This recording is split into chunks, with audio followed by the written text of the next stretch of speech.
Washington, D.C. has a net loss of 500 police officers since 2020. They are undermanned. The D.C. Police Union supports what Donald Trump's doing. They think it's working. We've gone 13 days without a murder in Washington, D.C. in August, the heat of the summer. That never happens. This is going to be the lowest number of murders in August on record. That actually is not true. We're changing the changing the goalposts. And that's a lie. The lowest number of murders in August, but just earlier this year, in February, 16 days without any murders. Oh, it has happened before. It doesn't tend to happen in August. It doesn't tend to happen this summer. I think that's completely arbitrary. No, it's not. The heat of it's not. Everyone knows summer's a high crime. Hold on a second. High crime time. I just think it is pretty arbitrary to just say, well, in August. Okay, CNN's own reporting. Happened.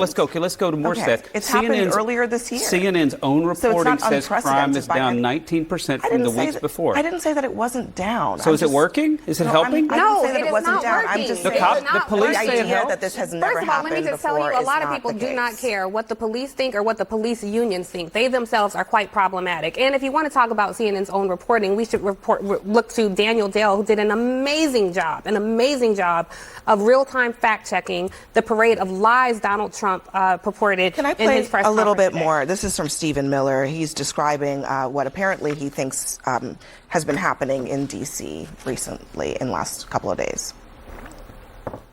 For the first time in their lives, they can use the parks, they can walk on the streets. You have people who can walk freely at night without having to worry about being robbed or mugged. They're wearing their watches again. They're wearing jewelry again. They're carrying purses again. He is wrong. He's right. I want to go back.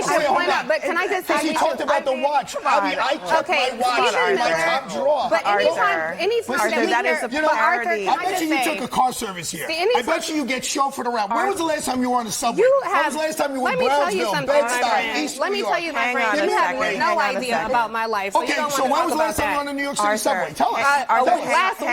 Last week. Hang on just 1 second, Arthur. I did, but can I just say really quickly, Abby, because anytime that we play something from Stephen Miller, it would be journalistic integrity to point out that he is a white supremacist and he is the brainchild behind this policy. That's not my opinion. That's actual facts. And for him to purport lies from the Oval Office as a white supremacist, I don't know. It should be pointed out. It's reporting Washington Wall Street Journal's own reporting. I want to address what he's claiming. He says that for the first time in their lives, people can use parks in Washington, D.C. A lie. They can go out to dinner in Washington, D.C. Brad, I don't know if you live in D.C. or in the nearby surroundings, but that is factually untrue. That is not true. You could use parks before, and you could go out to dinner. Yeah. Now, you could wear jewelry. But you could wear your watches. People but you're do that. deflecting, though, Abby. The question here is D.C. safer this week than it was 3 weeks ago? Yes, it is. Yes, it is. Yes, it is. And I want to go back. To one thing Tiffany said. Tiffany said people.